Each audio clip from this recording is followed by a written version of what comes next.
one of the common, I would say, na mga objection ng iba talk about the ebook business because obviously they don't know what they don't know is sabihin nila, may bibili pa ba ng ebook? Nasa Google na, nasa internet na, nasa YouTube na. Di ba?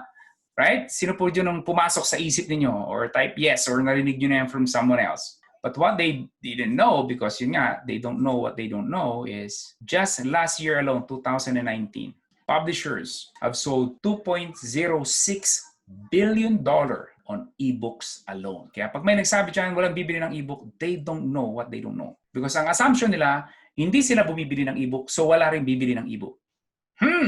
So, you're telling me, dahil hindi ka bumibili ng Ferrari, walang bumibili ng Ferrari.